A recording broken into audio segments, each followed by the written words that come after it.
अब ये थोड़ी सी क्विकली मैं 8-10 स्लाइड्स आपके सामने लाऊंगा कि कैसे मैं इन 4 सालों में क्या क्या मैं करता रहा और उसका कैसे क्या इम्पैक्ट पड़ा और कहाँ कहाँ पर ऐसा हुआ। इस तरीके का टाइटल पढ़ लीजिए, वो तो बहुत छोटा छोटा दिख रहा है, उसको बहुत ज़्यादा समझने पढ़ने की आवश्यकता भी नहीं है। जब मोदी जी की सरकार बनी थी जिस समय, उसी दिन मैंने उनको एक पत्र लिखा था, उसी दिन फिर उसी इशू में किसी मैगजीन में मेरा ये आर्टिकल भी छपा था। इसका कैसे क्या डिटेलिंग है वो तो अभी आ जाएगी। इसके अलावा अब मैं अवेयरनेस को कोशिश करता हूँ आपको डिफाइन करने की कि अवेयरनेस हम बहुत ट्रेडिशनल वे में साल भर में बहुत से त्यौहार मना लेते हैं, दिवाली मना लेते हैं, हर साल रावण दहन कर देते हैं, Mother's Day, Father's Day, Valentine's Day हर साल मनाते हैं। इस तरह से हम विजिलेंस अवेयरनेस वीक भी मना लेते हैं और भी तमाम सरकारी हमारे वीक या डेज होते हैं। तो रावण इसलिए हर साल मैंने किसी से प्रश्न किया, भैया पिछले साल जला तो दिया था, अब क्या जरूरत पड़ गई? तो फिर यही जवाब मिला और शायद सही भी है कि फिर से बुराइयां पनप जाती हैं, उनको फिर से जलाना है। इसीलिए सारे डेज जो हैं वो हर साल मनाए जाते हैं, हमको याद दिलाने के लिए। और अवेयरनेस जो यहाँ पर है वो विजिलेंस अवेयरनेस तो एक बात है ही है, तो आप लोग बहुत सुन चुके हैं, बहुत मना भी चुके हैं और जानते भी हैं। इनफैक्ट उसी बात को मैं क्या बार बार कहूँ, ये पेपर ठीक से देखना चाहिए, यहाँ पे कहीं पैसे का मिसयूज तो नहीं हो रहा है, वगैरह वगैरह बहुत जनरल सी बातें हैं। हम जो अवेयरनेस हमारे लाइफ में हम बहुत अवेयर रहते हैं। देखिए हम सड़क पार करते हैं तो बहुत अवेयर रहते हैं, हम पानी पीते हैं तो बहुत अवेयर रहते हैं।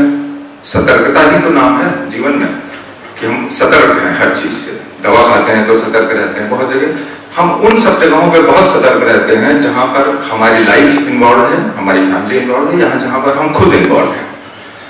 लेकिन हम उन जगहों पर सतर्क नहीं होते जहां पर हम इन्वॉल्व नहीं है। यहाँ पर ये विजिलेंस वीक सरकार इसीलिए मनाती है कि आप वहां भी इन्वॉल्व हो, अपने ऑफिस में भी इन्वॉल्व हो, अपने जहां पर आप काम कर रहे हैं वहां भी आप सतर्क रहें। उसी तरह से जैसे आप अपनी बिना इधर उधर देखे तो सड़क नहीं पार करते, तो फिर बिना इधर उधर देखे कोई कागज क्यों साइन कर दिया जाए? क्यों ना उसका भी उसी तरह मंथन किया जाए जितना आप रेड लाइट पे खड़े होकर के देखते हैं कि खतरा हो सकता है। तो ये सतर्क होने की जरूरत है। और अब हमारे देश में बहुत परिवर्तन आ गए हैं, बहुत बदलाव आ गए हैं। सरकार तो हमेशा से ही बहुत ज्यादा इन चीजों पे ध्यान देती रही है और अब बहुत से एक्ट बन गए हैं, बहुत से कानून बन गए हैं। RTI एक्ट आप लोग जानते ही हैं। मैं इसी में RTI के नाम से बहुत ज्यादा जाना गया हूँ। बहुत ज्यादा RTI मैंने CSIR में लगाई सबसे पहले, जो मैं अपने आप को मुझे खुशी महसूस होती है, भले ही कोई कुछ भी कहे, कि सबसे पहली RTI मैंने CSIR में लगाई थी। उसके बाद से कपिल सिब्बल साहब उस समय मिनिस्टर थे, तो वो RTI कमीशन तक गई, उसके ऊपर बहुत कुछ हुआ। तो उन्होंने कमिटमेंट किया, जो कि वेबसाइट पर भी पड़ा हुआ है, कि हम CSIR को टोटल ट्रांसपेरेंट बना देंगे। और मैं उसमें एक छोटा सा मेरा अहम रोल था। तो मुझे खुशी होती है कि आज CSIR का administrative system, purchase system, account system, it is one of the best in the country. और इतनी ज्यादा ट्रांसपेरेंसी ऑलरेडी आ चुकी है। और हमारी सरकार, मैं आपको भी एक उदाहरण दिखाऊंगा, हमारी मतलब सेंट्रल गवर्नमेंट, स्टेट गवर्नमेंट्स के तो अलग अलग काम करने के तरीके हैं। सरकार हमारी और हमारी CSIR वो इतनी ज्यादा ट्रांसपेरेंट है कि कम से कम मैंने 250 RTI आज तक 10 सालों में लगाई हैं और मुझे हर RTI का जवाब मिला है। जबकि लोगों को बहुत शिकायत होती है, सूचना अधिकार में जानकारी नहीं मिलती, ये नहीं होता, वो नहीं होता। एक छोटी छोटी चीजें, धवन साहब यहाँ बैठे हैं, उन्होंने मेरी सारी RTI पढ़ी है, जवाब दिए हैं। तो ये बात इसलिए मेंशन कर रहा हूँ कि हमारा देश बदल रहा है और सतर्क रहने की जरूरत है। कोई भी भूल चूक हो जाएगी कहीं भी, अगर आप से लिखा पढ़ी में, जहाँ पे खासकर जहाँ पर पैसे का इन्वॉल्वमेंट है, तो आप ये मत सोचिए कि निकल जाएगा।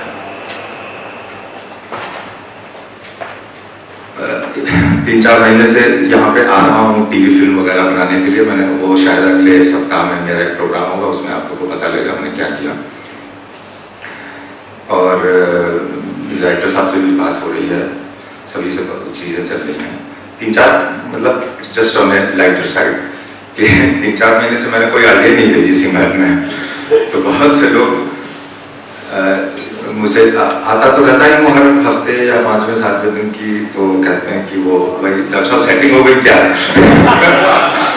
तो नहीं, इसमें सेटिंग की बात नहीं है। इन बातों से मैं कोई विचलित भी नहीं होता। आप जो भी कहना है कहते रहिए या कुछ भी कहते रहिए, सेटिंग की बात नहीं है। मेरा उद्देश्य यही है हमेशा से।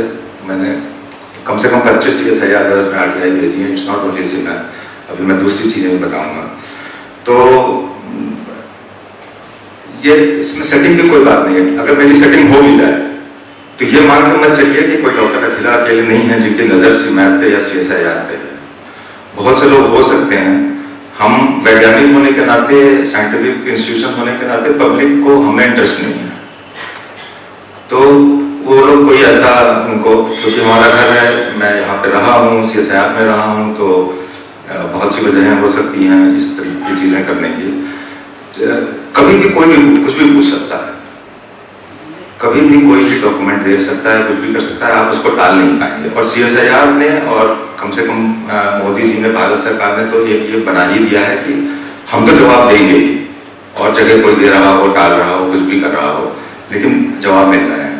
आखिर में मैं आपको दिखाऊंगा कि किस तरह से हमें जवाब मिल रहे हैं, हम कितनी ट्रांसपेरेंसी हो गई और कितना माहौल अच्छा है।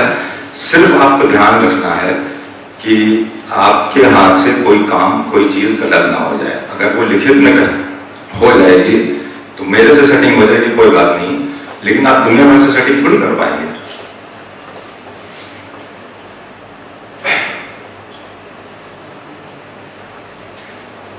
अब मैं क्विकली कुछ स्लाइड दिखा रहा हूं। बहुत लोग मेरे को ये भी कहते हैं कि ये आप CMAP में ही आपने ये शुरू किया, वो किया, ये सब है। ऐसा नहीं है, कुछ मेरा कैरेक्टर ही ऐसा बन गया है। ये 1983 की पेपर कटिंग्स है। मेरा शौक है, मैं सब चीज़ें प्रिजर्व करके रखता हूँ। जब मैं इंग्लैंड से आया था, मैंने CMAP ज्वाइन किया था। At that time also I use to write this type of articles. India में उस समय छपे थे, पूरे आर्टिकल नहीं, खाली टाइटल से आपको समझ में आ जाएगा कि मुझे प्रश्न पूछने की, क्वेश्चन करने की, या कहीं ना कहीं समाज में अगर कुछ गलत हो रहा है तो मेरी आदत है। और मैं ये चाहूंगा कि यदि अभी मैं आपको लिख करके बताऊंगा कि आपकी चुप्पी से, आपके कुछ न बोलने से कहीं भी किस तरह का नुकसान हो रहा है। आप कोई भी सेगमेंट लाइफ का ले लीजिए, कोई भी बात कर लीजिए, मैं आपको उससे फाइनली करप्शन से जोड़कर दिखा दूंगा और आप सब लोग कन्विंस हो जाएंगे। कोई भी शब्द ले लीजिए, कोई भी बात ले लीजिए। आज जो पहले मैं क्विकली, इस तरह से बहुत से विषय हैं समाज में, क्योंकि मैं लिखता रहा हूँ और जैसा कि बात हुई थी, परिचय देने की कोई जरूरत नहीं है, लेकिन मैंने 4 सालों में क्या किया, मैं फटाफट 10-12 स्लाइड बढ़ा देता हूँ। इसके बाद फिर ये सारे सोशल इश्यूज हैं, ये सब करप्शन से जुड़े हुए हैं। आज बैंक डकैती हो रही है, रेप्स हो रहे हैं, मर्डर हो रहे हैं, क्या क्या हो रहा है भाई। अगर कोई हमारे बच्चे 20-22 साल के, अगर वो जाकर ATM लूट लेते हैं तो वो क्यों?